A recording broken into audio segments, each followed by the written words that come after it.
Hello, everybody. Welcome to Tales from the Backlog, a gaming deep dive podcast. I am your host, as always, Dave Jackson, he, him.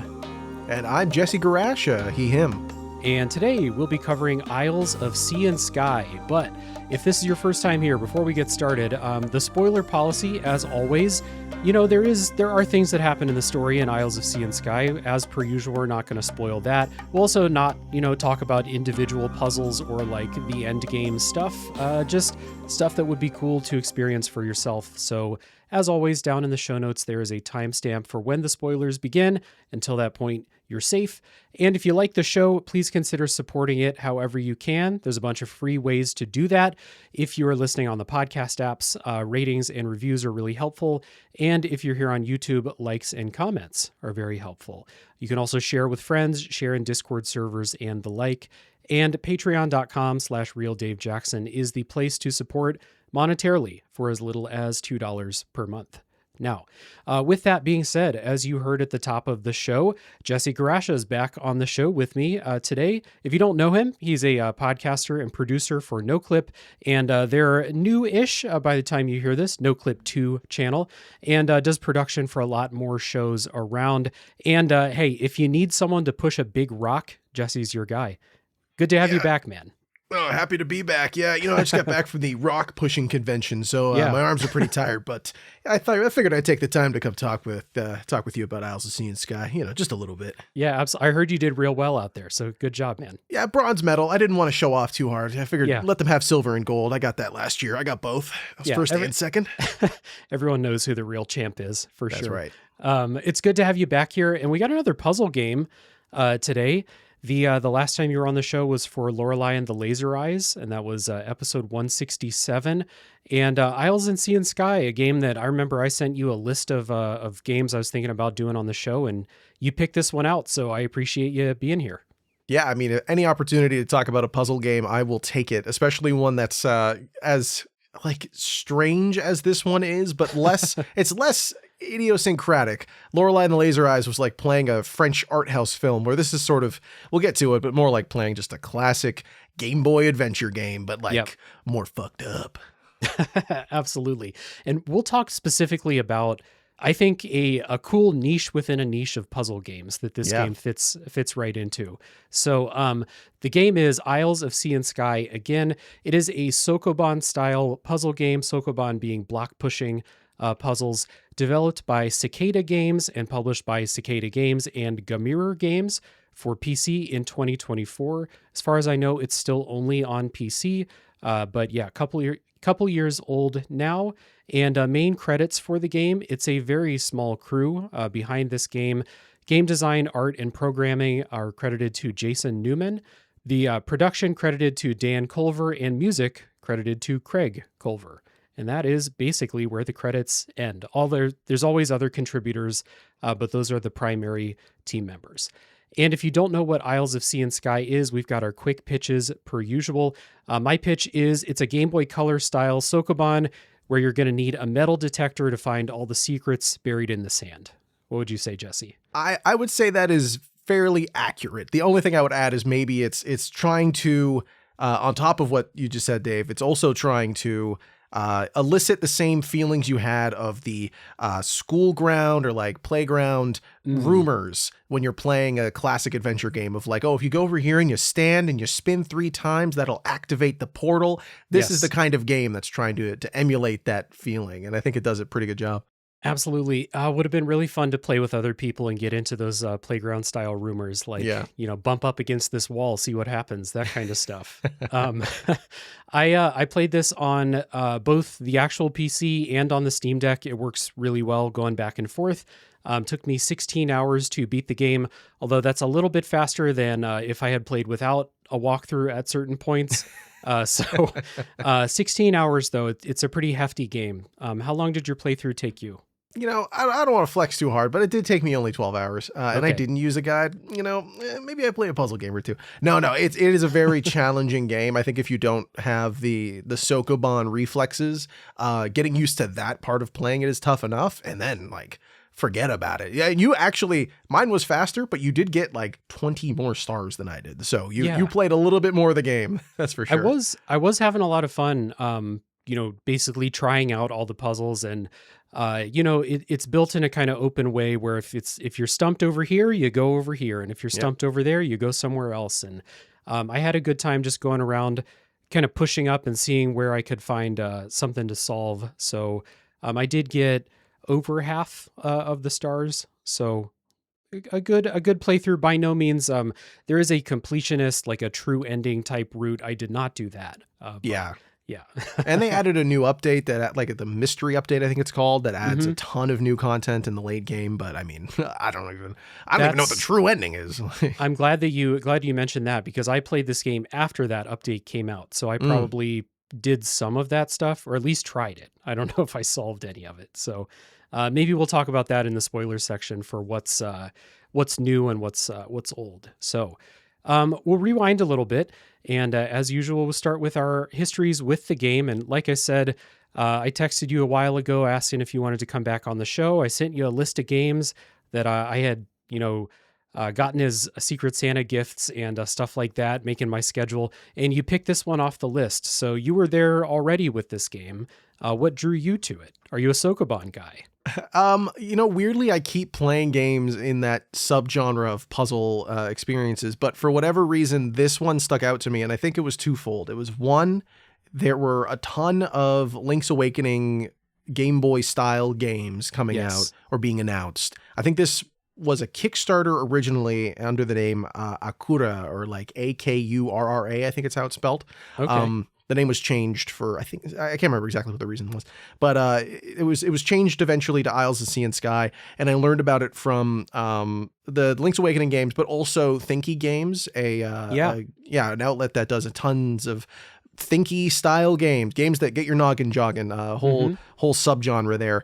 And I found out about it from there, and eventually I actually had a chance to interview Jason Newman. I spoke to him for about an hour about his development on the game, and just a ton of other background stuff. I think the other two contributors, the producer and musician, were like his neighbors growing up. This was like 2 or 3 years ago that I spoke to him, so I can't remember exactly. But yeah, it was a really fun conversation, and I think like he's such a down-to-earth smart guy, and it was so interesting hearing his thoughts on development, design, and it made me appreciate the game even more, as it always does. But especially for a puzzle game that's like just pushing blocks around, you discover like, there's so much that goes into literally every single screen. It's not just like the pixel art. It's like, oh no, this puzzle looked completely different a week ago as of speaking to you, as of release. Like it's wild. So yeah, it goes back. I go far back with this game now. I was an OG, I was there before it even came out, so I know what was up. Love it. And love to hear the shout out for Thinky Games. As people are hearing this episode, Rachel Watts from Thinky Games was just on the show a couple weeks ago. Great. Yeah. What did you talk about? Cairn. She was on for Cairn. Perfect. A little less thinky, but still a great game. Still a little bit thinky. We went a little back and forth on if Cairn is a thinky game. TM. Can't wait to hear that conversation. Yeah. So I honestly don't remember how this came on my radar. It might have been you posting about it. That's how I find some games that I play. Yeah. Go ahead. Take your credit. It might have been one of those where it's like, one of the fantasy critic bots in a Discord server is like, this game came out and it reviewed well. And you're like, what the hell is that game? I guess I'll look into it.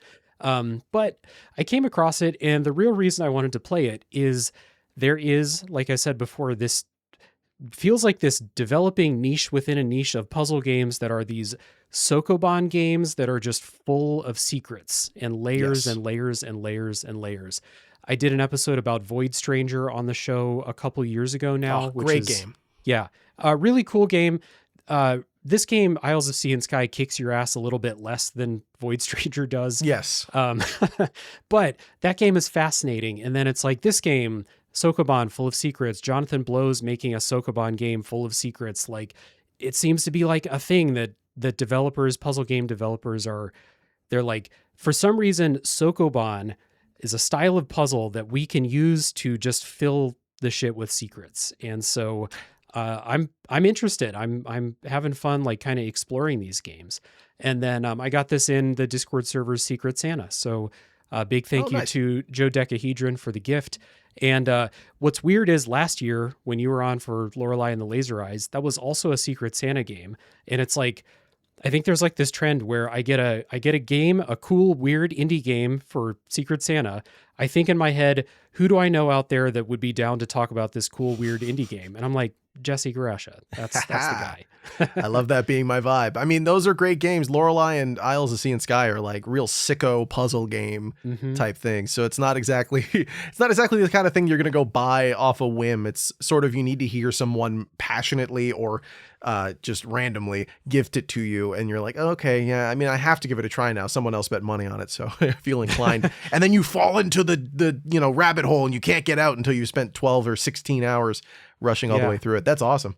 Yeah, you do get in the mode, and I did get in the mode with Isles of Sea and Sky, where like I would play it until like I would walk away from the computer and I would see blocks pushing in my eyes when I closed my eyes, and I would hear the music and all of those things. The real Tetris effect. Yes, melded into your brain. The Sokoban effect is apparently going to be a thing.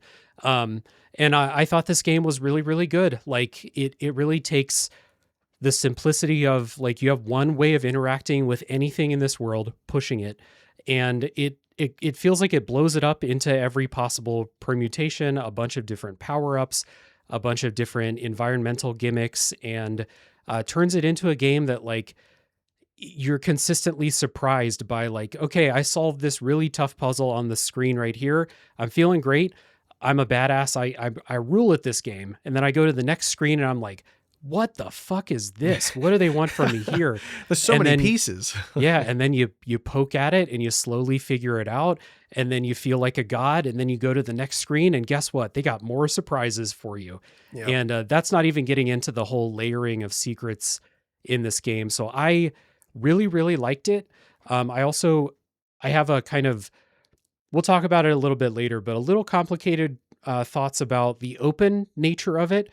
It is really nice that you can go anywhere else and try different puzzles at any time. There's like no bottlenecks in this game until you get to the very end, I guess. Yeah. But that did lead to a situation where I'm like, am I just not figuring out this puzzle, or is it impossible with my current tools, we'll say? Right. Sometimes. I think a lot of puzzle games, and that's like a very good point that you just made. I think a lot of the best puzzle games in this newer wave of like puzzle games that aren't trying to just be explicitly solving puzzles. Like I know the phrase comes up a lot. I don't know how much I like it. Metroid Brainia, games that are focused on like giving you information. I kind of hate it. Giving you information and letting that be the unlock. Like it's not skill points, it's knowledge. And that's a really interesting way to design. It's a really interesting structure to use, but it leads to this problem that I think you're sort of getting at of the player has to accept whether or not, or rather they have to assume that they do or do not have the information they need to progress. Like in Isles of Sea and Sky, and this is maybe, it's both knowledge and power-ups. This game doesn't have permanent upgrades that you can get, so it is a little bit of both. But in Isles of Sea and Sky, there's times where you will enter a screen, see a million things you've never seen before, or things you've seen a million times, but you don't understand how it works. And sometimes you just leave and like there's sort of a wall you have to hit, like stubbornness, you know what I mean? Like when you're playing Dark Souls and you don't know how to beat a boss and you're like, do I need to go upgrade and grind? There's no upgrade or grind in this. The thing that you do, and ultimately I think the only way you can really do this sort of structure, this open world structure, as opposed to doing like a storybook style, like level select puzzle game, is let the player leave. Cause like the grinding, upgrading version of that is going off and doing something else, letting your subconscious stew on what you were doing. And then you come back and you're like, oh, it was this, you know, how many times have you beat a boss or fought a boss for hours at like midnight, desperate to finish it before you go to bed. And then you're like, fuck it, I'm going to bed. And you wake up and you beat it first try as soon as you wake up. Exactly. It's the puzzle game version of that. But it does lead to the problem you're saying of like, you know, you spend however many minutes, hours trying to solve a single screen because you don't know if you don't have the power up or if like there's something you're supposed to learn later about this puzzle. So there's a balancing act to it. There's definitely, I think everyone's going to have their own points where they kind of fall off throughout the game. But I think it's really, for the structure they have, it's kind of the only solution to that problem of players getting stuck that isn't leaving them to brute force their own problems. Yeah. And I think it does in the end work because the strategy of leaving and going somewhere else always results in some form of progress. Maybe you solve some different puzzles and you learn some more ways that the developer is thinking about designing puzzles, or maybe you do get some kind of permanent upgrade that then helps you later. So like I said, really, there are no bottlenecks.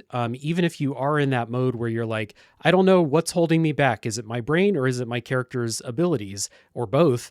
The answer is usually just, put a pin in that, come back later, you'll be fine.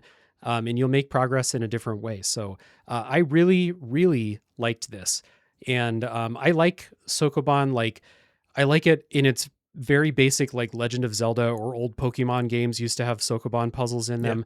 Like, I like those. And I like this, like, Isles of Sea and Sky feels like a very fully explored Sokoban, like, possibility space. Like, I don't know what else they could have possibly put in here, aside from giving you, like, combat or letting you fly or some shit. I don't know. At a certain point, they kind of like the late game puzzles. I did try some of them. I've solved at least a handful. Despite not getting that many stars. I just like solving the puzzles. They do eventually reach a point where you stop doing Sokoban as a puzzle. Like moving blocks or boxes or whatever on the screen, rocks, stops being your primary goal at a certain point, and you're just like, as soon as you got to whip out the pen and paper, you're playing a different kind of video game. And I think that's great, but like, it is funny how little you can do with the Sokoban format. And yet they did get a lot out of it. It's just like, it has its limits for new and interesting puzzle solutions. It's sort of like, it becomes a series of button presses as opposed to like, unlocking or figuring out how to maneuver the boxes in a specific way. Did you try any of those like weird big puzzles? You don't have to get any specific, but like, did you try any big multi-map or multi-screen puzzles in Isles of Sea and Sky? I did some of them. Yeah. It's weird to say that because there's like many different types and sizes of those, like multi-screen type things. And I would say I did stuff at all of those levels if I found it. And this is one of those games where like I played it, I completed it. And there's probably like, if I were to watch a 100% walkthrough, I'd be like, I don't even know what they're doing here. Like they're doing something that I didn't even discover was possible. So it does feel like one of those games. So let's take our first music break. Let's come back, kind of set up what's going on in the game, talk about the aesthetics, and then we'll dive in proper on those block pushing puzzles.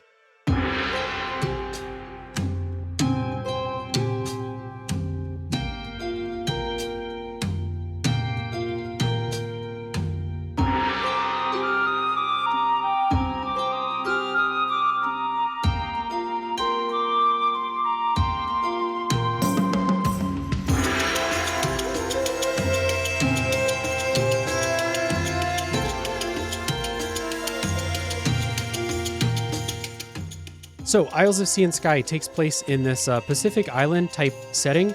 You play as an unnamed protagonist, a shirtless guy with luscious flowing hair in the island wind. It washes up on a beach and you just start pushing stuff around because that's all you can do. There's really no opening cutscene for the game or anything like that. You just wash up on the beach and you start pushing stuff. On a very early screen, you come across a big mysterious door that looks like it has these 4 deities or something painted on it, and each of them has a big hole where the head should be. So, something probably goes in there, and that's your goal. Open that door up. And that quest to open that door is going to send you to all corners of this big kind of open map without real guidance on where to go, what you should be prioritizing. You just know, number one, I got to solve these puzzles. I got to collect these things that are around. And the game does gate areas, but you pick up these stars as rewards for solving puzzles. And the game will gate areas by like number of stars, like Super Mario 64 did, exactly like that. So you're out kind of just solving puzzles. And I don't know, did you ever feel like aimless with this lack of direction? Yeah, there were a lot of times where it felt really aimless, like especially about, I'd say, halfway through my playthrough, there were a lot of moments where I was just like unsure if I needed more stars or if I needed more, of the colorful orbs that you collect per island. Each island has its own set of colored gems you have to get so you can unlock the gate ability or like special power. All of that was, I think, a good way of gating the player, like you said, much like Mario 64 or any game that gates you based on progression, which is a good way to make sure that the player understands what they're doing before moving them forward to harder puzzles. But because there are a lot of times where you get sort of unsure of everything, like unsure of if you're maneuvering through the map properly, it does get a little confusing in a way that might be off-putting. But like, for whatever reason, I think maybe because of what you said of like, you always learn something new if you move on or go try something different or go back to something that you were confused about. There's opportunities to learn more stuff. So even though I might have been confused, I was still like, I like being confused, Ultimately, I think that's what I love about these games is like, it's nice to, after 20, 25 years, however long, of playing video games almost every single day and like trying a million different genres, it's nice to play games again and feel like they're hard. Like I'm not trying to act like some pro gamer or anything, but like, it's nice to play something and feel confused and like unsure of what's going on. It's a weird feeling to have, but I love it. I think it's, it might be like well, maybe not uniquely, but like, puzzle games are something where it's like, are we ever going to reach a point where I've seen the puzzles? Like if I replay Portal, I remember what to do in the puzzles in Portal and stuff like that. If I were to replay Lorelei and the Laser Eyes, I would have a lot less trouble the second time because I remember, generally what's that game's deal with the puzzles. And with something like Sokoban, I mean, the basics of Sokoban will never change, really. Like, you're pushing blocks, you're trying to open up a path from here to there by pushing blocks around and making sure you don't, block yourself off.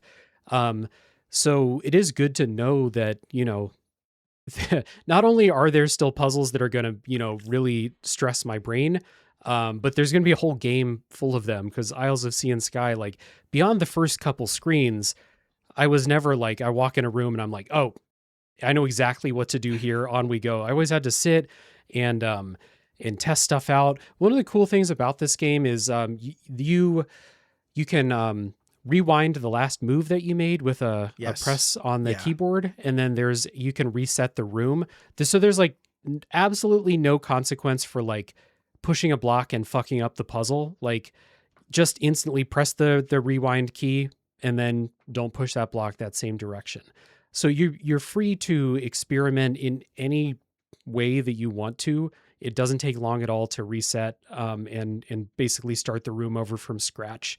So I never felt like even in those situations where I don't know if I can solve this puzzle yet, I'm still gonna try it and see what happens, because there is no punishment for fucking up a room, basically. Yeah. And you can reset the whole room. Like, you can, if say you did something 40 moves ago and you don't want to keep spamming the undo key, you can just be like, screw it. Here's the whole room has been reset. And even if you think the reset was a mistake, you can undo the reset, the full room reset, which is great. It has saved my ass many times of doing a 40, 50 input puzzle and needing to sort of walk it back. Yeah, it's very lenient, which I think is really important for making a great puzzle game of any kind, of like allowing the player the opportunity to experiment, especially in games where like there is only one solution. I also see in Sky is a little bit looser. Like, you can kind of, especially later puzzles with when you have all of the different abilities unlocked, there's a lot of cool overlap that goes on.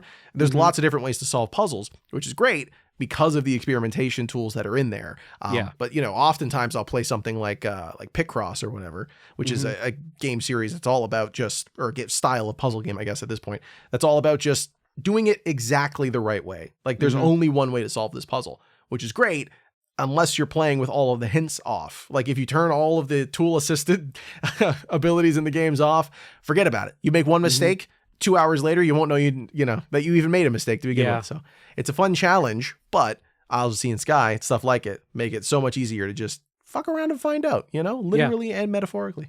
Exactly. Yeah. And one of the more frustrating things in a lot of video games is like, okay, I fucked up this puzzle, but I have this long series of things to do to get back to the point where I'm like, not going to fuck it up this time.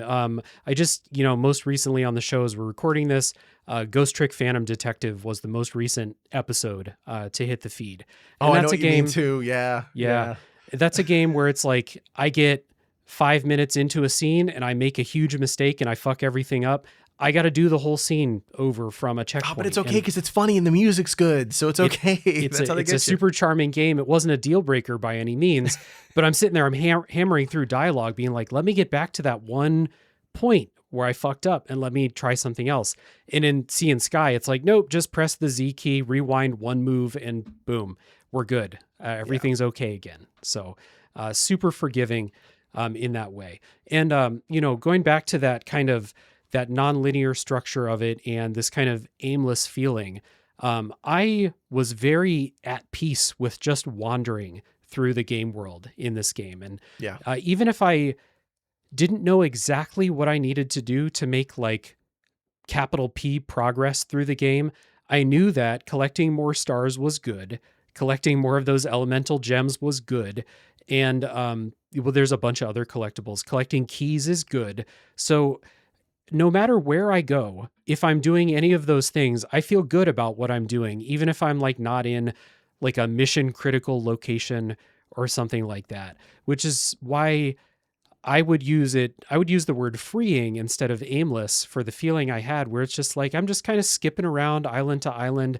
This puzzle's too hard. Fuck this puzzle. I'll come back later. I'll go try something else. It's really nice to just be able to go not anywhere, but anywhere that's available and just be like, oh, what's that little island? I haven't been there yet. I bet you there's puzzles up there. Let me go try that out. So, I think this is what led to me hitting the walkthrough as late in the playthrough as I did, because if I wasn't free to go anywhere and try different things, I would get in that push and pull of like, okay, this puzzle's blocking my progress. Do I bash my head up against this? Do I turn the game off and try tomorrow?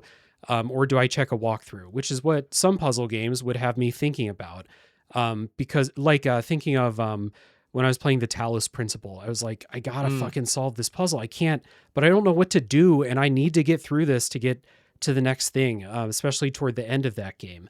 And so I'd be like, well, I'm an impatient fucker. I'm checking a walkthrough so I can keep moving.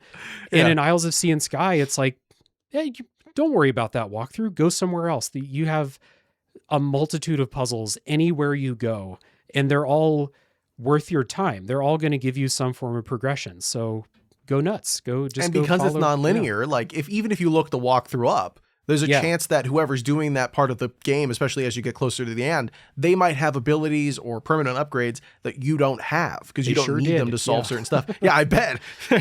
There's so many moments, especially near the end of the game, where they're like, okay, I did look up one thing because I was curious how you solve this like big multi-thing puzzle. I was like, I don't have 6 hours. I'm not doing all that. But I looked it up and I was like, oh shit. This guy has a power that lets you like swim. I was like, what are you talking about? That's not something you could do in the game. I was like, okay, all right, neat. So it's just cool things like that. It's a funny. It's one of those games that you kind of can't look up a walkthrough for, even though there aren't really that many walkthroughs for this game because it's sort of a very niche indie puzzle game. Mm-hmm. There are some very good like Let's Plays on YouTube, but you get into scrubbing through Let's Plays. The Steam forums are pretty barren as far as walkthroughs go. Like you've got a walkthrough for the end game area and maybe one of the major islands, but there's not a whole lot in the way of like written walkthroughs. Shout out to everyone who's still doing like written walkthroughs with screenshots in 2026. Bless up. You're my hero. Yeah. Honestly. And for free. Wow. Thank you so much. Yeah. And so the individual puzzles in this game have a huge array of like things that they ask you to learn and internalize. And the different major islands, there's 4 like major locations that have like tons and tons of screens, tons and tons of puzzles. They all have their own gimmicks to them that you have to like learn to work through. Like there's one where you're doing the classic sliding on ice. So in the old, Pokemon Ice Gym fashion, sliding around on ice. There's one where it's like, there's a bunch of these lava pools and you have to create bridges, but you can't walk over them too long because they're really hot or you'll die. That's the other thing. If you die in a puzzle, you just rewind one spot to right before you died. So there's like no punishment again for that stuff. So these bigger islands all have their own gimmicks that you really need to take time to like fully understand, and they'll give you like a tutorial screen to be like, here's how hot surfaces work in the game. Right. Here's how your body reacts to them. And then I really like the one for the ice sliding level or the frozen level. The first, if you just do what you as a gamer think to do sometimes, of walk straight from the beginning point into the first immediate path, if you walk forward, you die right away. Like in the most obvious path, right into spikes. It's very good. Yep. And so you've got those gimmicks, you've got these hazards, and the bigger islands, we'll say the 4 main ones, and then there's a optional one that's like super fucking hard. They will have their own gimmicks to them that then get iterated on over many, many screens. And it's really fun to, I wouldn't say I ever felt like mastery over them, but one of the cool things too is like, in order to get what you need for like the big game progression in those big island things, you don't have to get everything. You don't have to solve every puzzle. So you get enough mastery to get the number of things that you need. And then it's like, woo, those 3 or 4 over there. Oh, maybe I'll come back to those later. But it's, again, really forgiving in giving you more puzzles, way more puzzles than you actually need to beat the game.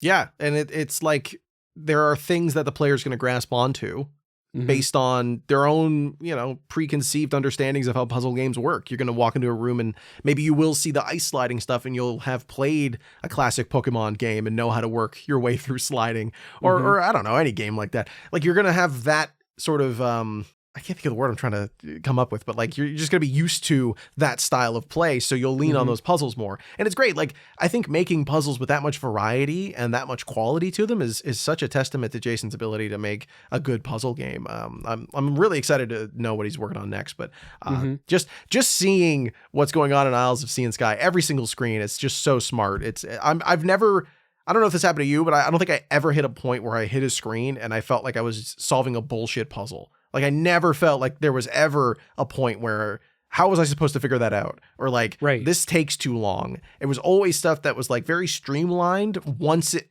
all the pieces clicked together in my mind. It never felt like I was wasting my time. Did you run into anything like that? Because you did more stars than I did. There's definitely some puzzles that are very involved and they take like a lot of operations to do them, but there's nothing that I would consider bullshit, because there's nothing timed in here. It's all, if there is a timer in the game, it ticks down when you make a move. So it's like turn-based in a way. Yeah. So like, there's no bullshit in that fashion. There's no twitch reflex involved in this game. So I think I would agree with you. I never, even ones when I had to look up a walkthrough, I'm like, okay, I see what they're doing. It makes sense. I just like didn't see the puzzle this way. And that's just going to happen in puzzle games. I kind of feel like it's basically impossible to make a puzzle game that's going to make where every puzzle is going to make sense to every player. It's just not going to happen. I don't know if you talked with Jason about like puzzle game design at all when you talked with him, but it's got to be really hard to have this game where it's like, it has 120 stars. So there's at least 120 screens. There's way more. And there's just going to be different puzzles for different brains, and some people are just going to get filtered out of certain things unless they have the patience of a saint, but it's got to be really hard to do that. And to the game's credit, like you said, I never saw a puzzle solution or solved one myself and was like, man, I don't know, that's kind of shitty, Yeah, like that's never a stretch. really happened. How dare you do that? Yeah, I think part of our conversation, the one that I had with Jason, was centered around the idea of like, how do you do this many puzzles? And I think it was partially pulling from places that he understands as quality, like games that he can look at and say, like, this is a good way to do that. It's not just a Link's Awakening inspiration for the game. It's like a bunch of classic puzzle games, Sokoban-style games. So I think there's that part of like looking at what other smart people have come up with and figuring out his own ways to sort of put that together. But then also I think there's this obvious level of like you said, of like, no one's going to know every single style of puzzle. No one's going to be able to put that all together. If there were suddenly math puzzles in the middle of this, there are going to be even players who are great at Sokoban who are just going to put it down and never play it again. And that's the challenge that comes with making this kind of game. But you know what, it's a challenge worth taking, especially the more that you could put in there, the better. And having that open world structure, I think, gave them the opportunity to do that, which is great. Absolutely. And one other thing I just want to give this game credit for, not going to say any specifics right now, but the end game, like the mandatory puzzles that you have to solve at the very end of the game Those were good. To finish the game, they're not these huge, like, you know, multi-screen spanning, like behemoths of puzzles. They're still very simple, but they're really deep instead of being really wide. That is part of what I think Isles of Sea and Sky does so well overall throughout the entire thing, is like every screen will have not every screen, but a lot of the screens will have these like checkpoint marker blocks, basically, that are like green arrows that you have to approach from a specific direction. And getting to that point where you can activate them gives you a permanent unlock for that part of the map. So like, or that part of the screen. Reset. Yeah. Exactly. So like part of the game is sometimes a screen will be really 4 or 5 puzzles all stacked on top of each other. Like once you've solved this easier part, now you can solve the rest of it because you couldn't have possibly done this other arrow. So it's sort of like you're not just walking into a room, seeing all the pieces and wondering how they go together. You're almost parsing the order of operations for the screen. It's such a smart, like once that sort of clicks for you, I think like every person I've talked to who plays this game was confused at the structure, didn't really get it. And then when that part of it makes sense of like every screen is not one big puzzle every single time. Sometimes it's multiple puzzles at the same time. That's like huge. It really unlocks it. And I think that works for every Sokoban game. A lot of games, they don't have that checkpoint marker thing, but there are a lot of points where like you're solving these 16 squares out of the 64. And then like these 8 are over here and you got to figure out how to do that part. And then these, once you have them solved, you can put them together. It's, you know what, for a series of puzzle games that are just about pushing blocks around, everyone who makes them is so damn smart. Yeah. What's going on? One of the first things, actually the very first thing that they introduced to you is ringing these colored bells around that will remove a barrier in the screen, and they'll stack. Like sometimes they'll have like 3 of them in a screen. And so to your point, a lot of the puzzles are, I need to figure out how to ring all of these bells to unlock the path to the star or whatever the reward is, but I need to do them in a way that they don't block off paths that I'll need later. Right. And so sometimes you'll be like, okay, I was able to ring the first 2, but something I did blocked the path to the third one, or I don't have a block to push in a pit that then I could walk over the pit or something like that. So I have a general idea, but I need to tweak a little thing along the way. And so let me reset and try to do a little bit better on that next time. So yeah, I think a lot of these screens do choose depth rather than we're just going to have this big fuck off puzzle, you know? Yeah. Like, and there are game wide or island wide puzzles, so to speak, but there's never like block pushing that crosses from one screen to another. Every time you're like pushing stuff around, it's always contained on one screen. Yeah. Sometimes there's like, I need to go to these many places and do a specific thing to solve a bigger island-wide or world-wide puzzle. But it's never like, you got to push this block from the start all the way to the other side of the island. Like there's never anything like that. So again, depth rather than making it as big as possible. Yeah, there's no Rube Goldberg screens. I never felt like I was like trying to topple over the army man to make the string fall. Like, there's nothing like that. It really is a very easy to parse puzzle game. Not in like the same way as, you know, like a Picross style game or something like that or whatever, where you go to a menu and you click puzzle number 22 and you solve that and it's its own self-contained thing. It's like the puzzles are almost in communication with each other. Like you said, the islands will open up. Like the first area that you go to is usually the tutorial screen where you sort of learn how the gimmick works. And then the next couple puzzles, like maybe you'll solve one or you'll hit one with no solution. And then the next screen is like, this gimmick does this specific thing when it interacts with this kind of block. You're like, oh shit, I saw 4 of those. Let me go back and do it. And doing that in a game that is non-linear for the most part, amazing. Like that's so hard to pull off. That's, you know, the sort of thing that we praise. I say we when I sort of mean 2015, 2014 YouTube praises, you know, Mario 1-1. It teaches you without doing anything. There's no text except for the manual that I threw out. Like to do that in a game that really doesn't have a manual, that barely has a walkthrough is, I think Isles of Sea and Sky is just, man, oh.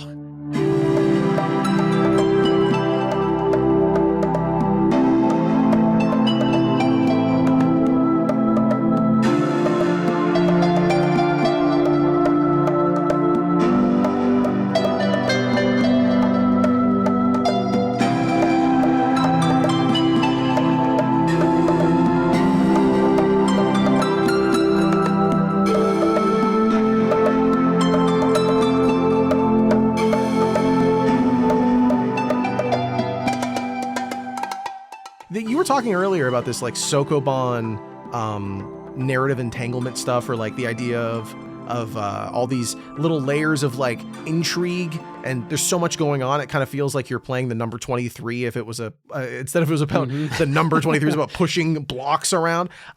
It's great. It's like this paranoia style of delivering information. Have you played other games? Like you did Void Stranger, but have you played any other sort of like Tunic or Outer Wild? I'm sure you played Outer Wild. Yeah, Tunic, Outer Wilds, Blueprints, like games like Blueprints, that. my goat. I would say Void Stranger is probably the most analogous to this game, to Isles of Sea and Sky, because in Void Stranger also, you basically only have one way of interacting with the world. You pick up tiles and then you place them down to create paths to walk on. That's how you play Void Stranger. And I was hoping to dig into this and kind of get your thoughts on this. Like, we have some of these other games where like knowledge is the primary thing. Where it's like everything is right in front of you. You just don't know what you're looking for yet. Kind of like the Outer Wilds, the Blueprints type of games. And then you have these other ones. The Metroidvanias. All right, you say fine, Jesse, I'll say it. I fucking hate it, but you can say it. It's okay. We don't have a better word yet. We'll figure it out. Yeah, that's at a certain point, we're just going to have to stop fighting it. Just be like, all right, I guess that's the word. No one's come up with something better. No smarter person has one. Whatever genre descriptor that Jonathan Blow uses, may he rest in peace. He's fine, but he can fuck off. Whatever he picks, that's the one that we'll all use. Yeah. We'll see. We'll see if they got a term in the order of the sinking star. I think it's interesting that like Sokoban is inspiring these puzzle developers to make these games that are at their core the simplest fucking thing ever. Just push something in a straight line, but they're just full of these secrets. And in Void Stranger's case, they had this wild story and a bunch of like hidden interactions and a bunch of just insane hostile game design shit that really like tickled a sicko part of my brain.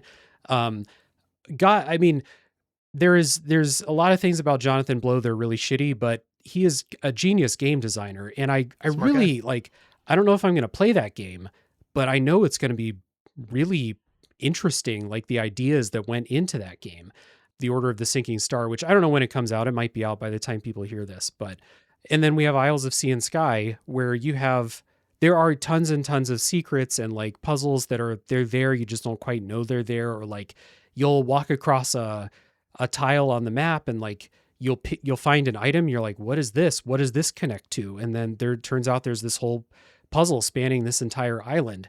And I wonder what it is about like Sokoban games that's inspiring people to like layer secrets on secrets on secrets on secrets. And it feels like there's too many of these for this to just be like a coincidence now. Yeah, I do think part of it is the ease with which you can get the player interested in solving really complex, strange, enigmatic puzzles. Like you really need to lower the barrier of entry for that so that the player feels like they're not wasting their time, like they're not falling in the trap of like not having execution skills. Like you said, Isles of Sea and Sky succeeds because it's not asking you to do twitchy movements. It's not asking you to do anything particularly challenging. You can play it really slow paced. It's literally turn based. It only moves when you move. It's like the super hot of puzzle games. But what they do, well, I guess it's that's kind a good of elevator game. Pitch right there. That's what Jason should have said. Hey, whatever you do next, hit me up, brother. I think part of it is that, right, of like making it easy for the player to get into it. And the other part is, and I think this is something that I was looking into years ago. Sokoban, the original game, like called Sokoban, when it launched, a lot of the reviews when it came out in the West were talking about it in comparison to these like, what do you call them? They're these like brain teaser puzzles, these physical interlock. I think they're called like entanglement puzzles, disentanglement puzzles. Those ones. They were really popular in Japan at the time. And I think that comparison is the perfect one to make because Sokoban games are kind of like I was saying earlier about like these different chunks of a puzzle, and you have to sort of pull them apart, get them where they need to be, and then the pieces will line up as you expect them to. And I think that act of, disentangling a screen of squares or rocks or whatever it might be, building a connecting bridge of platforms, all of that stuff is fun enough on its own, but I think it triggers something deep within the lizard brain or the monkey brain or whatever. It's at the core of humanity that we want things to make sense. We desire for logic and structure. And when we see a bunch of things and we can use our pattern recognition that we evolved with so that we could find predators out in the wild. Now we're using it to figure out why these shapes go together. Like that, I think, is the core of it. It's like it triggers something in the mind of wanting order.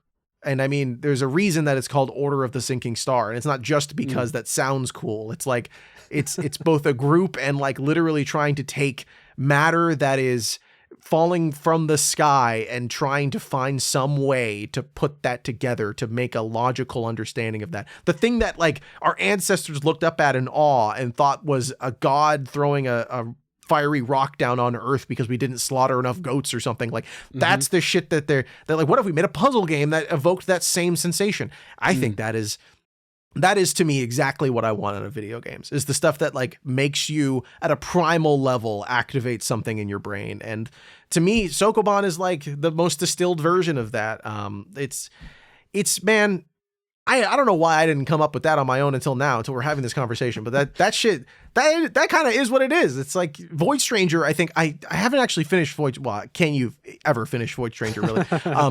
But their previous game, the developer's previous game, Zero Ranger, is like a vertical shooter that does a similar sort of thing of like delivering information in nonlinear ways and then asking more of you narratively, but like it's not even on the same level as Void Stranger's difficulty and sort of hostile design, as you said. Yeah. But it's still, man, it's so captivating, right? Like playing games like that where you're so lost and then you're not all of a sudden. It really does. It lends itself well, the Sokoban genre to that. There's not really another one that I can think of, another like style of puzzle design that is so ubiquitous in games that are like really messing with the player, you know? It's interesting to think about. There's kind of like the Portal style of puzzle that various people have, like the Talos Principle, have kind of done similar types of stuff like that. But I think you're onto something that like the thing about Sokoban that makes it then like lend itself to these layers and layers of secrets types of game is that like Sokoban itself was like one of the elemental puzzles. Like, yes, yeah, you can't break Sokoban down to a simpler thing. It's just that's a very basic type of, kind of like Tetris. Like we've seen all the different permutations that Tetris style puzzles have become. And with Sokoban, that simplicity, then it's like, well, we have this very elemental style of puzzle. We don't really have to like, we can iterate and make very complicated versions of that, but it never really stops being Sokoban. So then we can hide stuff within that because like the way that you interact with it's never going to get that much more complicated to solve the puzzle. So then we can complicate it in other ways. Like, like we said, Isles of Sea and Sky has like island-wide puzzles, world-wide puzzles. It has hidden stuff within the rooms that you'll like, you know, you'll bump up against a wall and like something will happen and you're like, oh shit. So now I should be on the lookout for that. And suddenly like you're going around like kind of looking at the screens different and being like, I think something's weird about this room. Yeah. And then you start poking around. You're like, okay, I found the thing that was weird here. And I think it's because like they don't, beyond the opening thing where they teach you like run into something to interact with it. That's all you can do. That never stops being the way you interact with things. So they never have to teach you new ways to interact with the secrets that they're trying to hide. It's always the same thing. And so in a way, like it kind of takes the pressure off. Like they're free to just go fucking nuts with secrets because they already know how you're going to be interacting with the world. You're never going to be confused about, okay, there's this thing up on this ledge. I don't see a way to get up on that ledge to go get it. I'm not going to learn how to fly. I'm not going to get a double jump or something. I'm going to bump into something to make progress and get there. And then you're already like most of the way to solving that puzzle. You're like, I just have to find the place. I have to maybe I have to go through that checkpoint block or something like that. It's just interesting to me. Like there's too many of these Sokoban full of secrets games for this to not be like a thing that people are capitalizing on. And so it's interesting to kind of like talk through why Sokoban? Why is this the puzzle that turns into this kind of game? Yeah, for now, until someone figures out how to do it, until some successful game comes out that does it with like Tetris or Picross or something like that, Minesweeper, right? Someone will find a way to make a game that's like Minesweeper. But like if you solve enough puzzles, it tells you about the developer's depression. Like once someone figures out one of those, then there will be a million of them. It'll be the next fest will be full of 400 of them. Yeah. I can't wait to see what developers come up with. I do think you're basically onto it, though. Like, I think this conversation has sort of enlightened me to a bunch of things about why I like Sokoban games and what makes them work for not just me, but like the people making them, like why they keep coming back to that genre. Order of the Sinking Star, by the way, I'm very interested to see the reaction to that game. And I do hope part of the conversation around it, sorry, this is my Order of the Sinking Star soapbox second. Let me just take like 30 seconds here. This game's going to be great. I think it's going to be very fun. Jonathan Blow makes very good video games that are, focused entirely on making great puzzles. I will not take that away from him. It is still the truth. But I do want to make a big point that game is not exclusively designed by him, as most games normally aren't. But even more so, a bunch of the games within Order of the Sinking Star. It is just one game, but a bunch of the inspiration for the puzzles, level design, structure of it was done by a handful of puzzle designers who do make their own games and whose games were brought into Order of the Sinking Star. Alan Hazelden, a prolific puzzle game designer, has talked about this at length with a bunch of different people and on his Blue Sky. So you should check that out. Get educated. Just make sure that you understand what's going on with this game, because I do think like there are going to be a lot of people who love it, who want more of it, and there are people out there that are making it. You don't have to wait for Jonathan Blow's next game. Just look into it a little bit more. I hope the credits for the game are very kind, although based on the comments that these people who worked on the game have made about John Blow, I don't think he'll do that. But we'll see. Hopefully. Fingers crossed. Hopefully. Yeah. I do remember that report that came out about the people who were like involved in the project, and then, after the fact kind of saying like, had we known, maybe we wouldn't have gotten involved with this. Yeah. So I have no doubt that game is going to be a really good like mindfuck of a puzzle game. For sure. And again, it's Sokoban at its core. So there's just this thing, not to go back down that road again, but yeah. So let's see. One other thing that bears mentioning about Isles of Sea and Sky is the aesthetic of it. We both mentioned like Game Boy Color, Link's Awakening, the Game Boy Color version of that. Some of these sprites in the game look like they just came straight out of Link's Awakening, which I'm not mad at. That's a very formative game for me, so I'm happy to see that. But this is a really pleasant looking game. Like, this style of pixel art will always look good to me. But I do want to just like say, not only does it look good, but we've talked so much about how there's like stuff hidden in plain sight. You need to understand how to kind of read the visual language of this game, read the visual language of the puzzles. Yep. And despite this, Game Boy Color look not being the highest fidelity pixel art out there, I never felt like there was anything that was muddy or unclear visually. So wins on both fronts there. Looks nice. And then also, if I'm going through screens looking for something specific, it always stands out. You're usually just not looking for that. You don't know what you're looking for yet.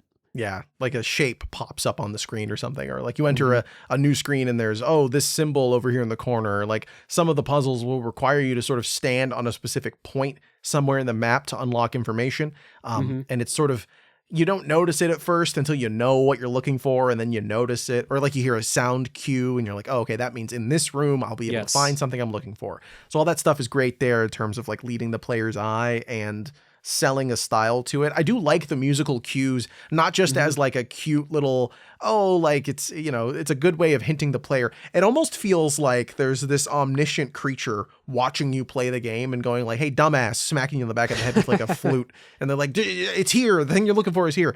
That stuff's great. But yeah, visually, I think the Link's Awakening comparison is great, not just because it opens with you waking up on an island somewhere that you've never been before.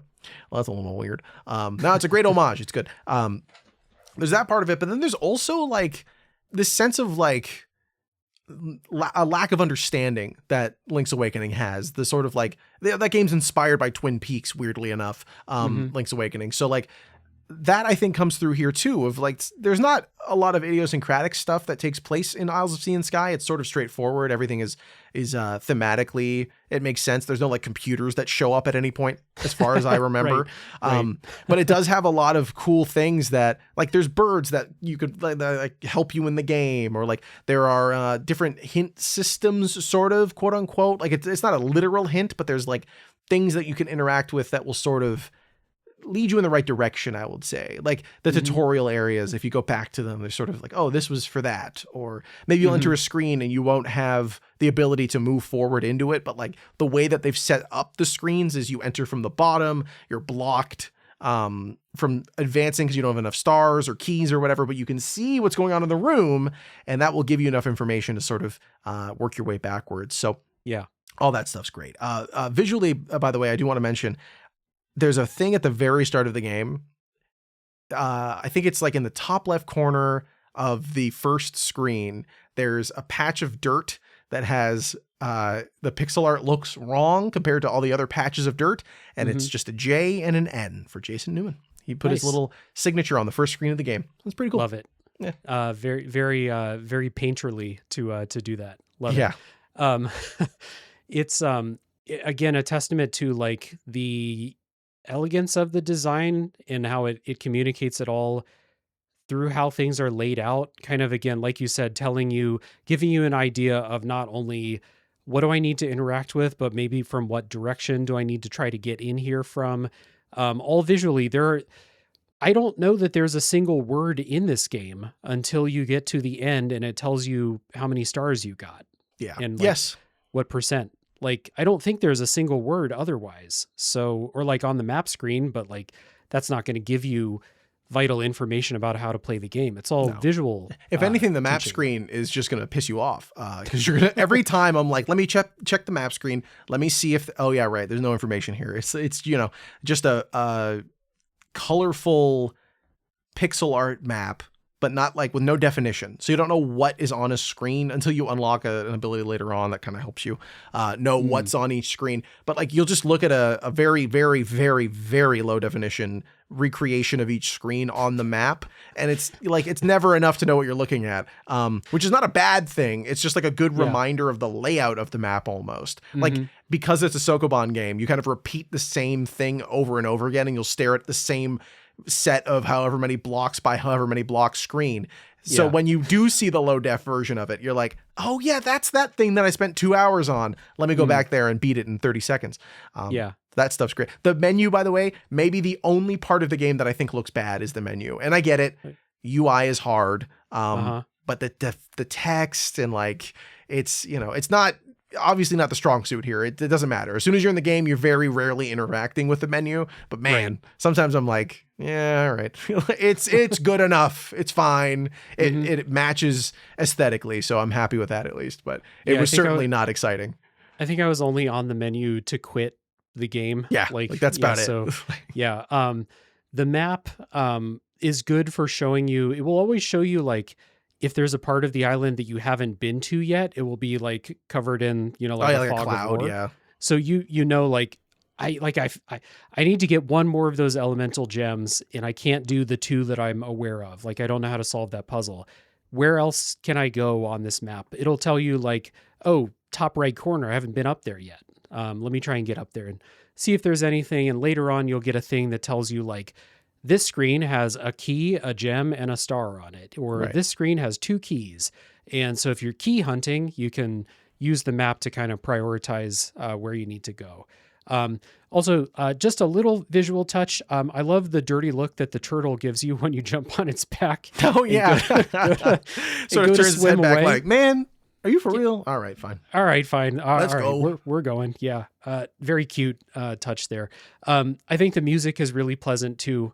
It does the thing that I want puzzle game music to do, which is to be pleasant, or, you know, otherwise fit the tone of the game. In this game, it's like this pleasant, you know, island type music, but not dominate my attention. Like, let me think, you know? Yeah. Yes.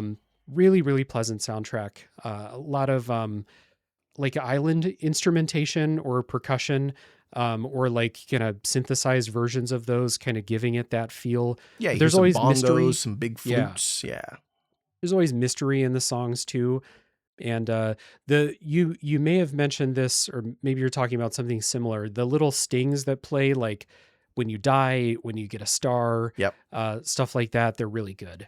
I love the jingles. Yeah, when you collect a star, or when you enter a room and there's like a secret there and they're letting you know, any of those sounds, they're very pleasant. Like, it's a very pleasant sounding video game, which is really important for making a good puzzle game. Like, even the when you interact with blocks, when you push them around on different surfaces, they make sounds that all feel appropriate. Or when you're sliding around on the ice, actually visually also, that's a really nice looking thing. Like, when the character is sliding around on the ice, he's like spinning around. He spins on the ice. Like, it's very cute. It's very unnecessary, but it's so cute. It really sells the look and makes, it adds this like charm to the character who doesn't really get a lot of characterization. There's no narrative explicitly done throughout the game. There's like very few cutscenes, and like a lot of them are just kind of shapes on a dirty screen. But it does sell the character, like, oh, he's having fun doing this. Like, it's not a scary, perilous thing. Even when he is maneuvering past lava, it is kind of chill still. It's and the music helps. Music helps with that for sure. Yeah. I was thinking, like, after I said I need the music to fit the tone of the game, and I was thinking, like, do I want to do Sokoban while listening to like Silent Hill industrial shit? I don't think so. Probably not. But the Silent Hill like chill guitar songs, that might be fun to do puzzles too. That might be all right. Yeah, for sure. And I think the key thing here is that the music is hummable.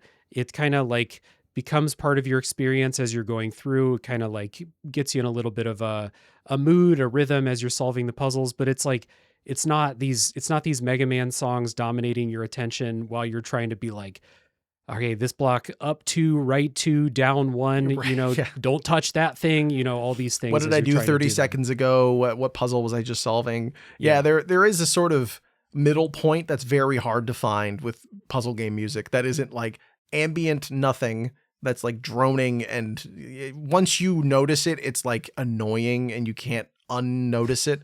It can't fade to the background again, or it's like way too much and it's sick. Like, it's really like Void Stranger has pretty good music.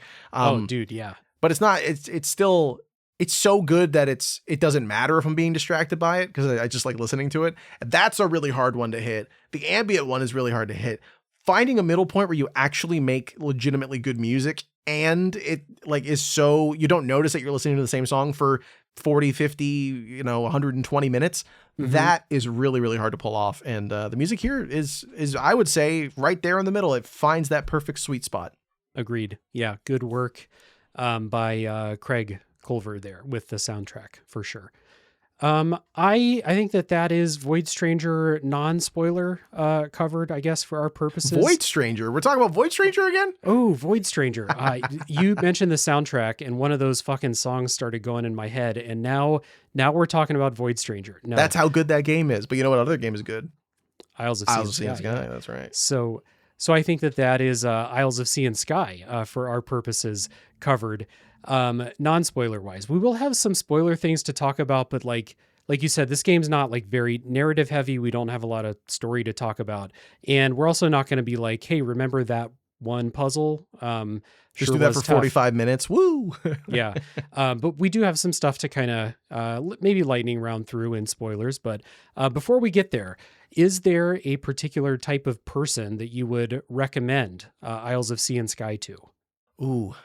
Yeah, I think the kind of person who would probably like Isles of Sea and Sky is the kind of person who likes slow-paced puzzle games, who likes something they can come to and leave at their own leisure. The game auto-saves all the time. You don't lose any progression. You don't have to worry about anything.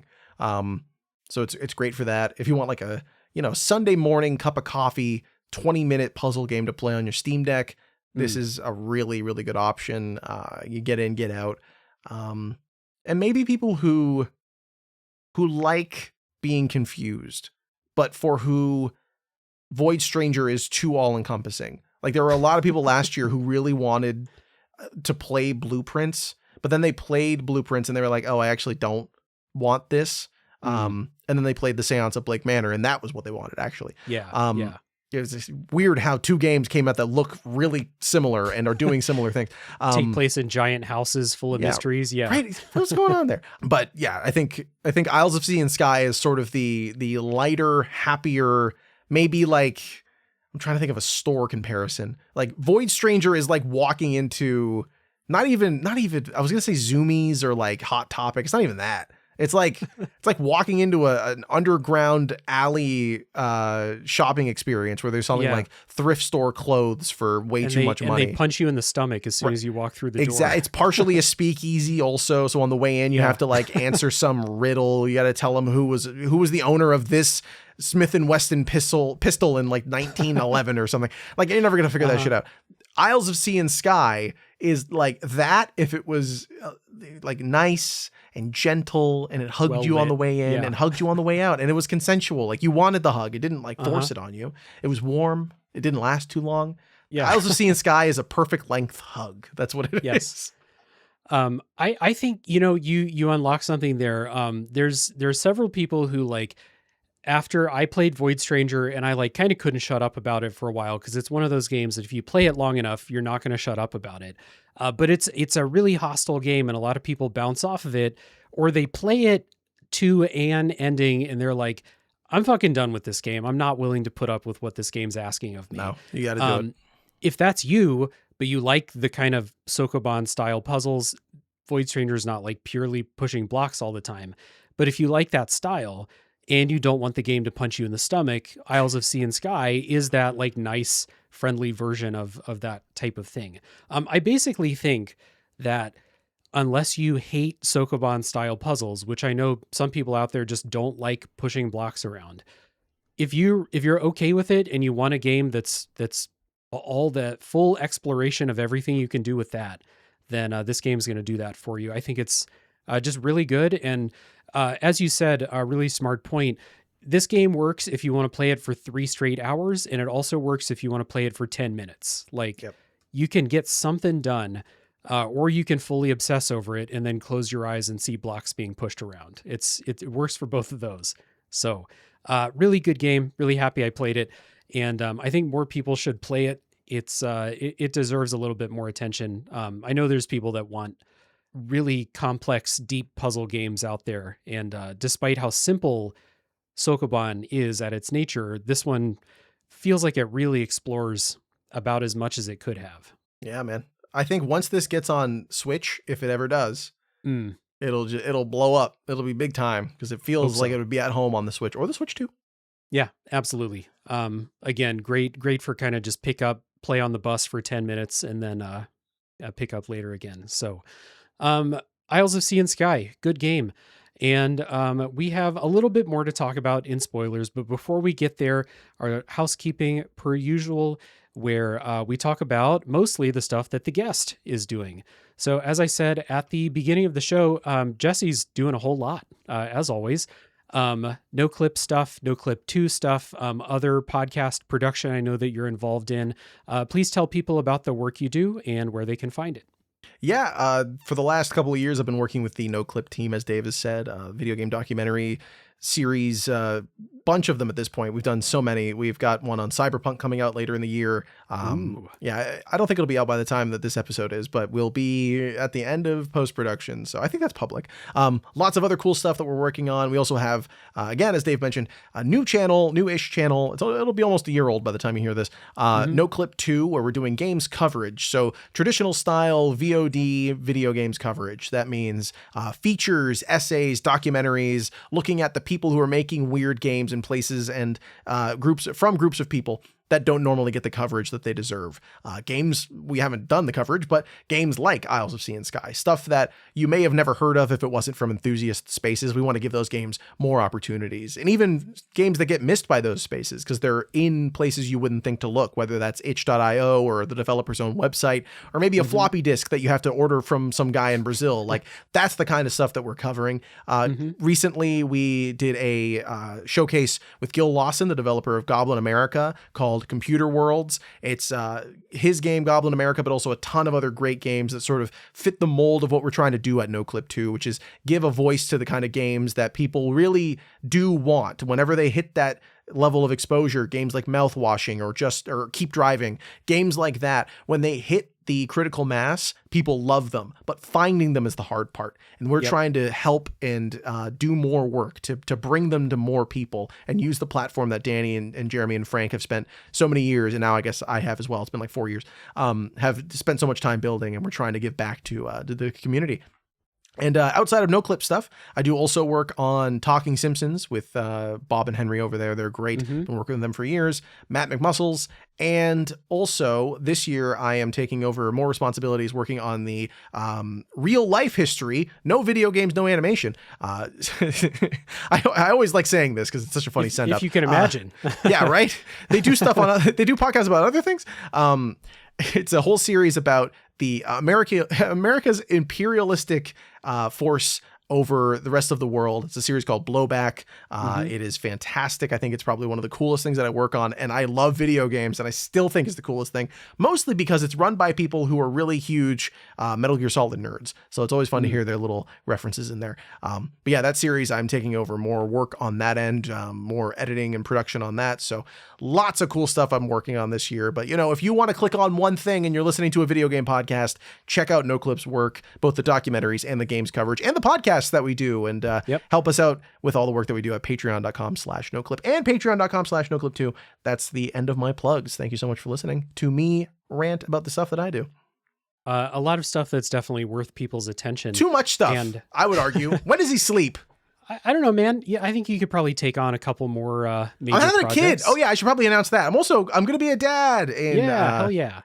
Well, you'll be listening to this and I'll already have a 1-month-old, give or take. So we're in this weird limbo space when we record on this podcast where we're partially in the future, but not all the way there yet. Yeah. Right, exactly. I'm trying to project into the future.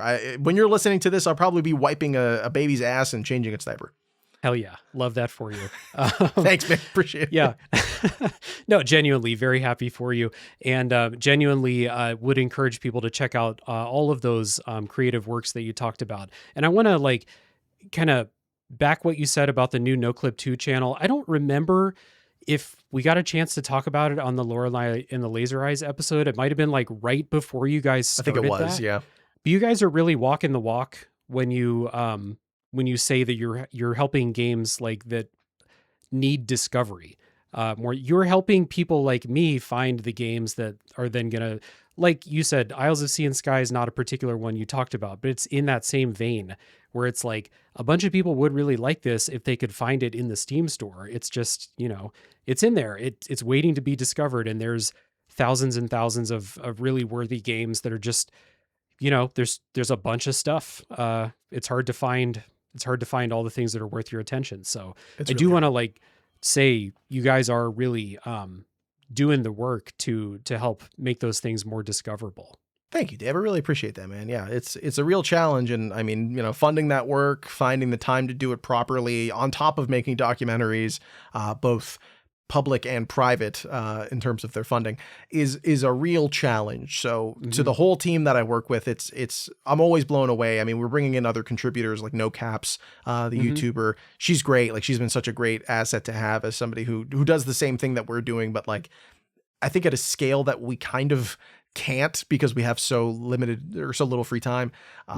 It's been great to do all of that. And I hope that I really appreciate you saying that we expose games to you, because I feel like this is a community effort on my end. Yeah. I try my best to hunt for people like yourself, like the team at 61 Indie or, Get Indie Gaming, stuff like that.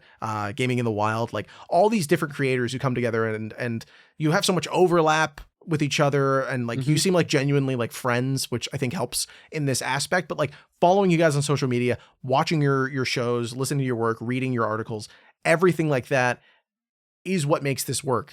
I think curation is a collaborative effort. It's not just something where you go to one person for what they think. It's I'm not going to sit here in front and act like we do all of the hard work all of the time. It is everybody, yourself included, making all of this stuff work. So, as much as you're sending love to us, I want to send love back to you, man. I think what you're doing here with this show is just as important, if not more so, as another avenue for people to find great games that might excite them that they may not have heard before in the past. So thank you for everything you do.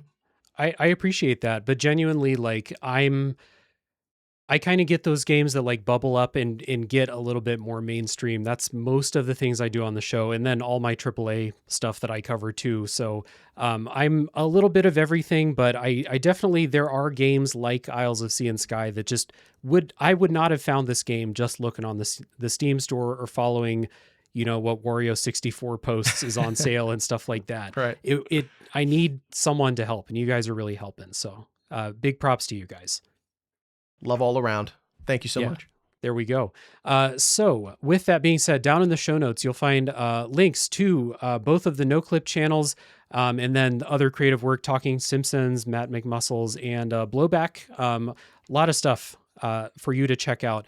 Maybe as the music is playing in the spoiler break, as I'm saying thank you to the lovely patrons of Tales from the Backlog, you can go find some podcasts or YouTube videos to queue up and find some cool new games and even things outside of video games, if you can believe it, as we said. So I did most of my plugs at the top of the show. The last one is the Tales from the Backlog Discord server, which, again, I got this Isles of Sea and Sky as a Secret Santa gift in the Discord server. We're a cool group of people who does nice things like Secret Santas and talks about the games we're playing.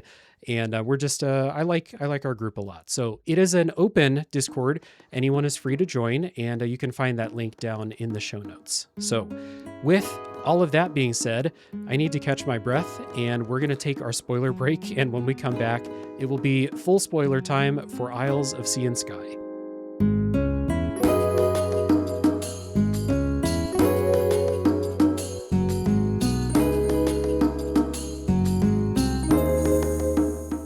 All right, before we get to full spoiler time for Isles of Sea and Sky, I'd like to give a quick announcement and then a bunch of thank yous. So the quick announcement is that every month I do a show on my Patreon called Tales from the Way Backlog about a retro game that I played, something I've never played before.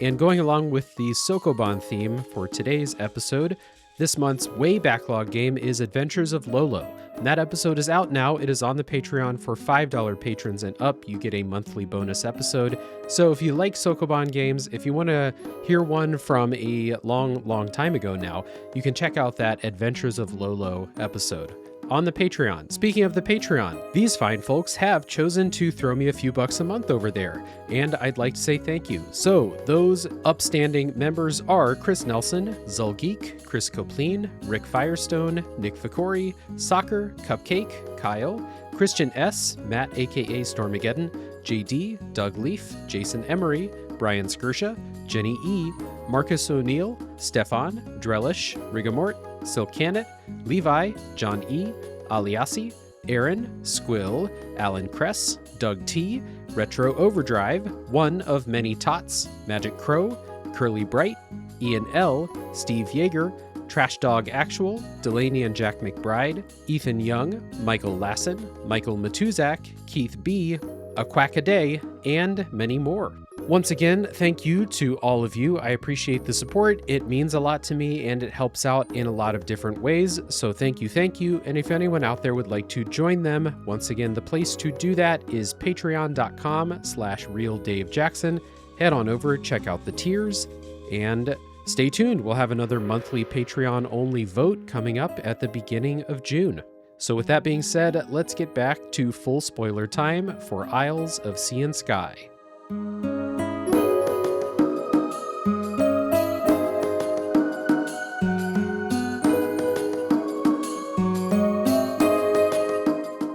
All right, we're back. Full spoiler time now for Isles of Sea and Sky.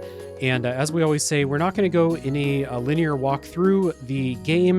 This is a non-linear game, but still, we might talk about very end game things very soon. So if you're halfway through, go finish the game, then come back to us. Also, we're not going to talk about specific puzzles very often, if at all. We're just kind of lightning round through maybe some of the experiential things of playing the game. So this is not, this podcast is never, but to reiterate, this is not a definitive explainer of all things Isles of Sea and Sky. We're just going to talk about the experience of playing the game, such as those power-ups that you get. One thing I didn't mention that I think is pretty cool is as you get different power-ups, which seem to be optional, your guy his appearance will change. Like you can pick up a cape that lets you jump over one hole in the ground, kind of hover over it. What? I never found that. You never found that? What? Yeah, you get that. I want to say you get it in the ice, like Sky Island.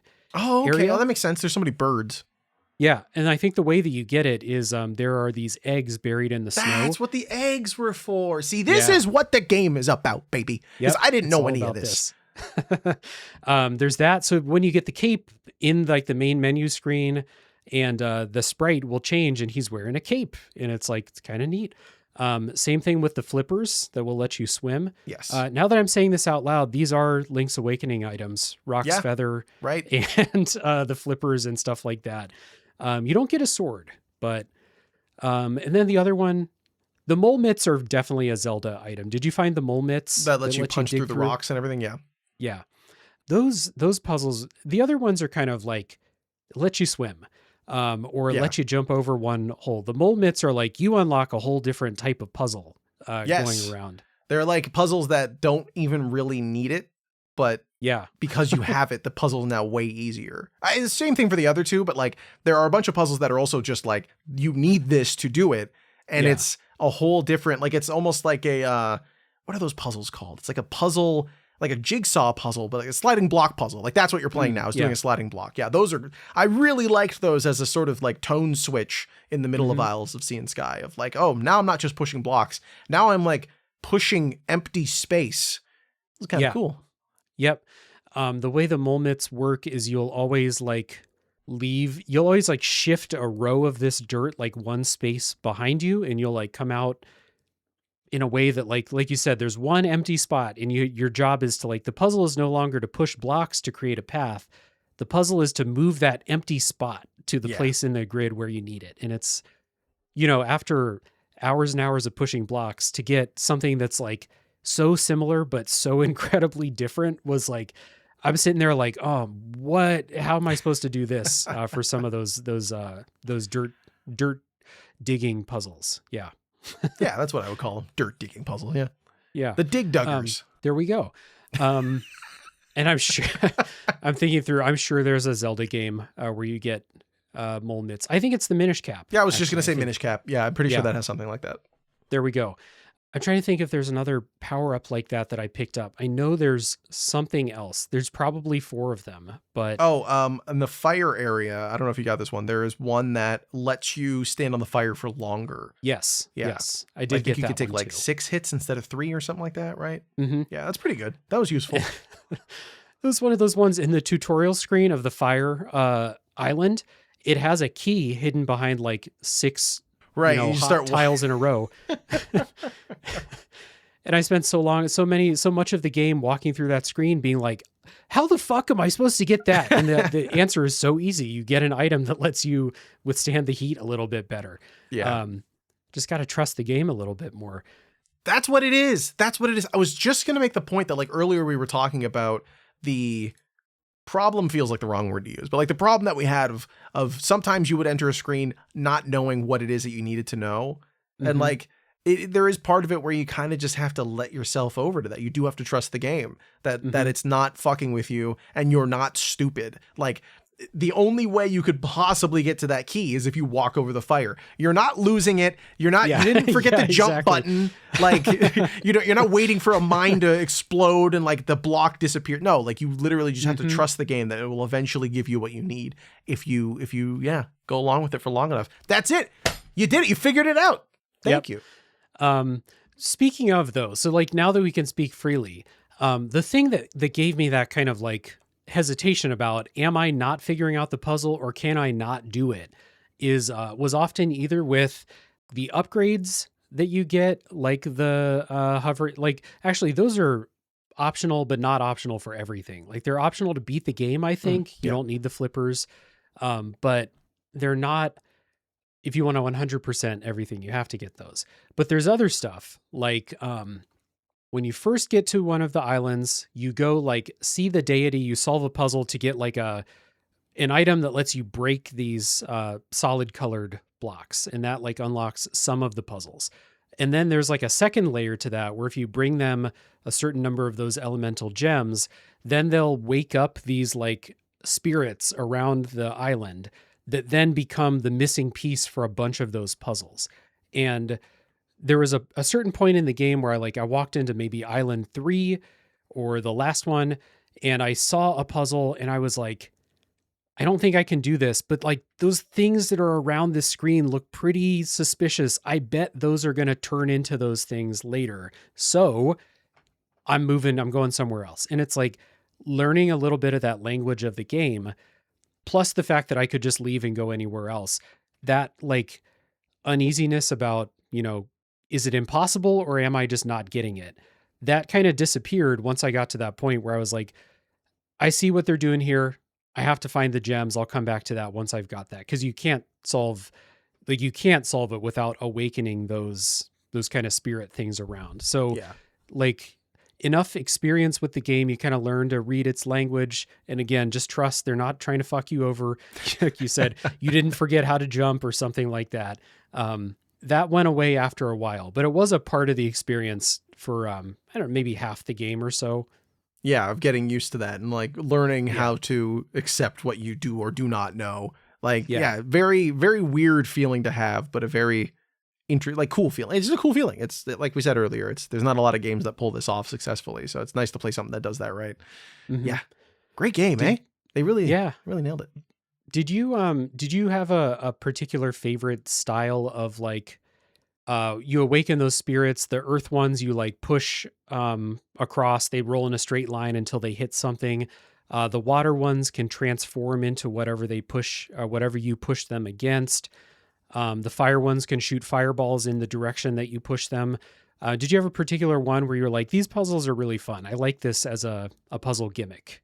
I did really like the pushable rock guys. Those were good. Mm-hmm. Just because like it's fun making something hop over the hole, the thing that has been your the bane of your existence for like everything up till that point of the game is falling into a hole. So learning you can circumvent the holes was cool. And then the other one was the windmill or the windmills. What? The tornadoes or whatever. The wind spirit ones. Those were really cool. That actually was probably my favorite power in the whole game. Just the way that you could chain the different things together and like the way it interacted with the water droplet, which can mimic stuff. That was really cool. Like, yeah, that one, I feel like I cheated a lot with that one, which like, I don't think was possible really in this game. No. It doesn't seem like a cheatable game, but like there were a lot of puzzles where I did something and I was like, is that really how you solve that? Like not in a bullshit kind of way, like I was saying earlier, but like in the sort of way where you solve it and you're like, oh my God, I think I broke the game, but like, I can't believe they let me do that. Yeah. What a dumbass. Why do you make his game like this so that I can just break it so easily? Yeah, exactly. Like, come on, what's his name? Come on, Jason. Like, grow up. You're gonna have to try harder than that. Yeah. Don't you know I'm 30, you fool? Like, I'm an adult now. Yeah. The wind one, it was when the puzzles were designed around them, I had trouble kind of sussing out what I was supposed to do with them. But there were a bunch of times where it was like, I need this block to be in a place that I can't push it. Oh, the wind one can like toss it where I need it to be. Hell yeah, I got that. And then those puzzles at the end of the game, the Sanctum puzzles, where it's like you just get those elemental things in like a couple of blocks. And that's like we said, there's actually like very little on the screen in those Sanctum puzzles, but they're so complicated. You have to like know everything about the way everything interacts with everything else. They felt like very interesting final puzzles that I solved one of the 4 by myself, and I felt really good about that. They are actually really tough. I think even just like one thing that can happen to you is those puzzles in particular, you have to solve them, not just like get through to the end. Each of them has a sort of like stone pillar you have to interact with one of the 4 gimmicks in order to activate an element on it. You also have to activate the right element on the right screen. So like the top right one has to be fire or whatever. Like that is a really cool way of dealing with that problem of like the player can solve these in, I guess, 4 whatever factorial ways to solve the different puzzles. Really cool thing to do, but how do you make sure that they solve it the right way? And that's how you do that. That was genius to me. I thought that was really smart.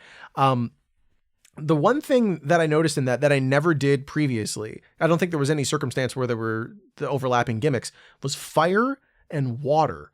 I didn't know how that was going to interact, but the water droplet, because it mimics whatever it interacts with, and the fire throws fire, the water didn't just like turn into fire. It like turned into electricity or something, right? Like it glowed yellow, and it had a limited number of shots it could do, like the fire has.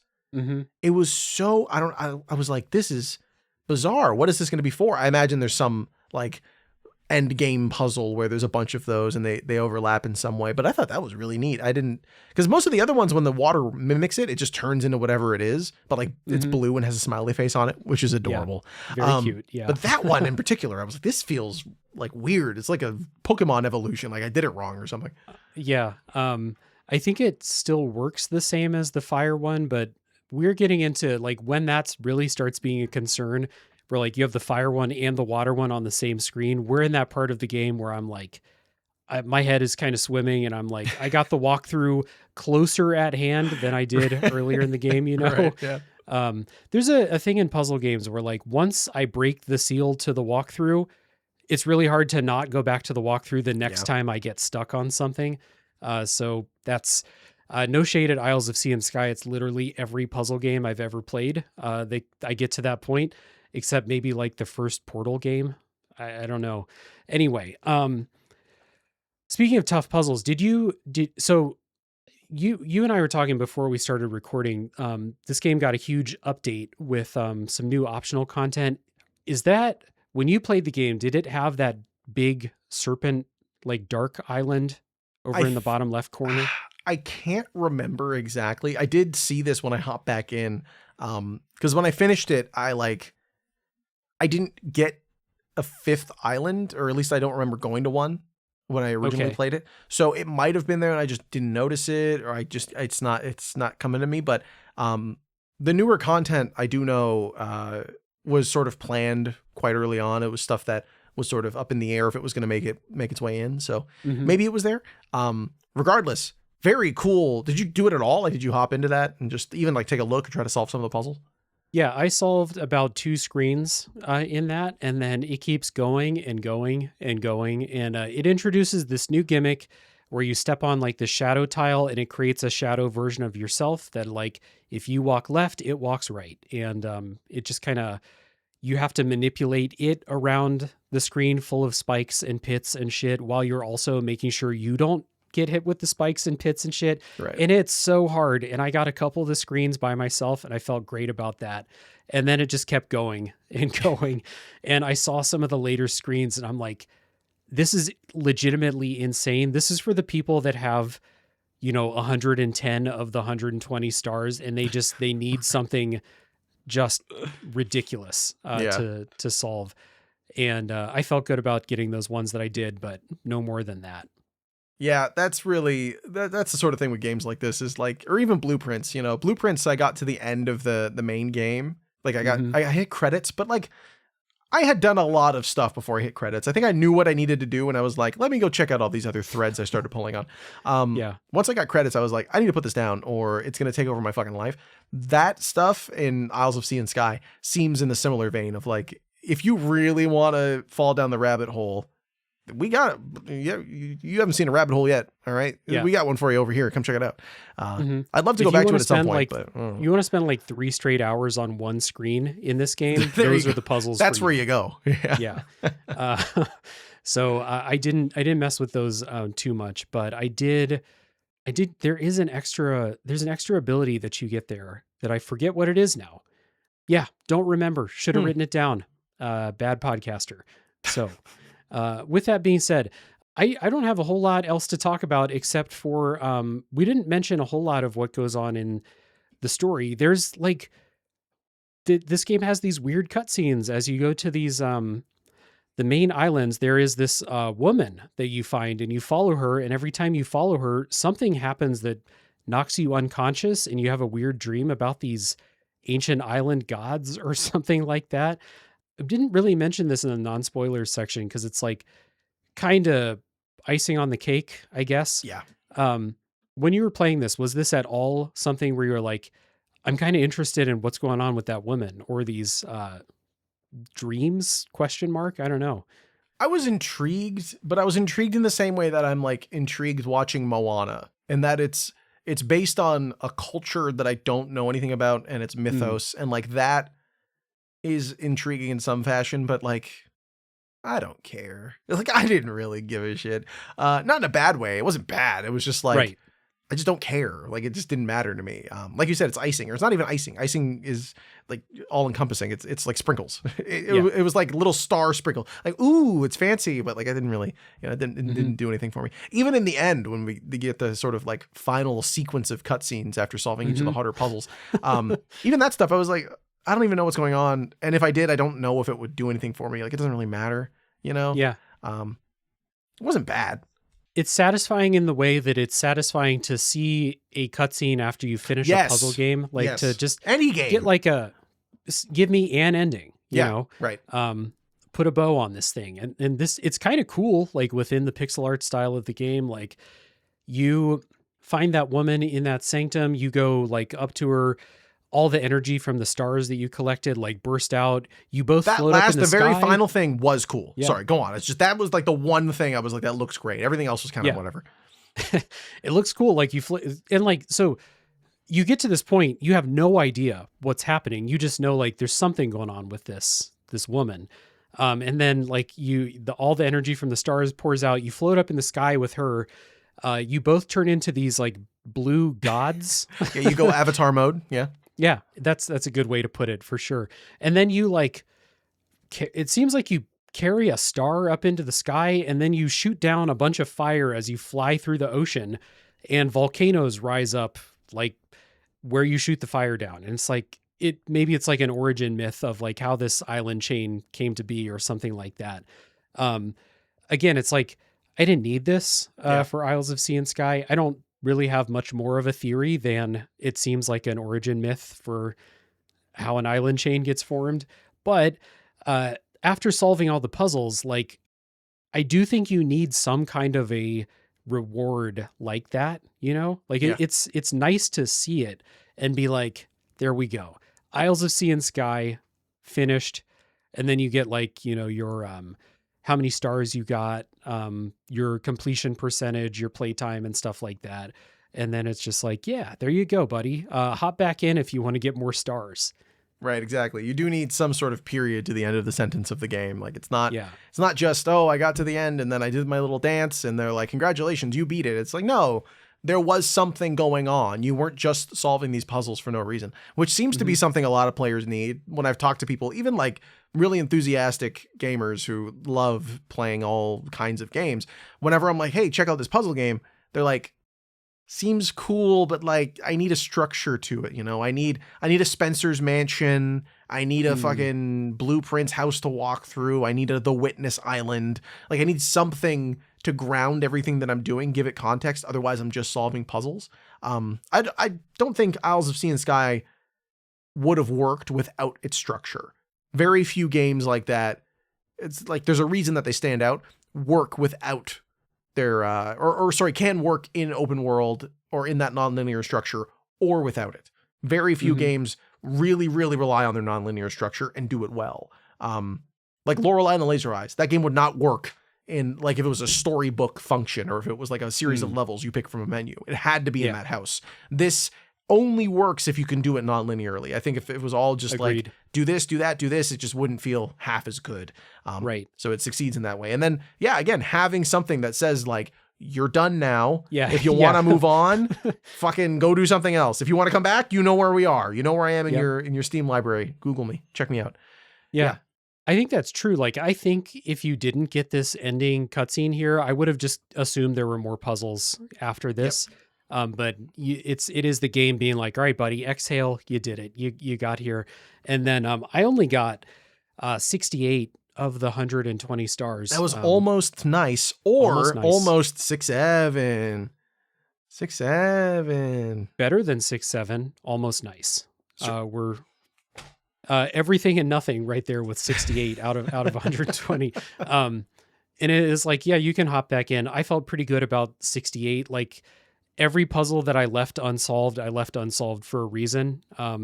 Either I saw it and couldn't figure it out, or I just didn't find it. There are a couple places I didn't get to, so I felt pretty good about that. But I agree with you. This game needed to have the ability to drop an entire puzzle or an entire island and go somewhere else and just do something slightly different for a time. Otherwise, if this was a game where it was like, you need to solve all the puzzles on this island, then move to this island and do all the puzzles here, then move to this one, I might have stopped at, totally. a big roadblock of a puzzle. So hats off for the design. Even if they did introduce that little uneasiness we talked about, that went away. It was the right call for this game. So yeah, I was seeing Sky. Pretty short spoiler section, but it is a game that I think lives in that, like, sitting there looking at a puzzle screen and being like, I don't know, man. Oh wait, there it is, or it's not here. I'm going somewhere else. Lives in that more so than like, we got to talk about the grand mysteries and stuff. Right. So I appreciate you giving me the time, and like we talked about, a very busy time of the year for you. It's been a great conversation as always. So thanks for coming back on the show, man. Of course. Thanks for having me, Dave. This has been great. And at the end, I will remind everyone, check down in the show notes for links to all of Jesse's work. If we can say all of it, a lot of Jesse's work, NoClip channels, and then Talking Simpsons, Matt McMuscles, and Blowback. I think that was everything that you talked about. Yeah, I mean, that's the stuff I'd mentioned. So yeah, thank you. There we go. Check that stuff out, please. And as always, if you're here at the end of the show, you're my hero. Tune in next week for the next game to come out of the backlog.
You ever notice how some games don't need 100 hours to leave a mark? Absolutely. I'm Michael. And I'm Marcus. We're the host of Tiny Game Chronicles, a podcast that celebrates games that are small in scope, but huge in heart. Every other week, we dive into games that you can finish in a few hours, but think about for days after. We've been exploring these hidden gems, and every time it feels like uncovering something extraordinary. So whether you're short on time or just love discovering new worlds, join us. Listen to Tiny Game Chronicles on your favorite podcast app, or catch us on YouTube. Tiny Game Chronicles, where every other week we discuss games that are quick plays, but epic journeys. Hello there, I'm Alex, co-host of the Low 5 Gaming Podcast. If you ever lost a weekend to Balatro, spent more time in Night City than you planned, or blown into a cartridge and hope for the best, we're probably already talking about the same games. My brother Luke and I do real conversations about the games worth your time. And every once in a while, we sit down with the developers actually making them. Now, Luke's not here for this promo, which means I get to say that even with all those hours he's put into Mario Golf, I'm still the better player. You know where to find me, bro. And you can find us at low5gaming.com or wherever you get your podcasts.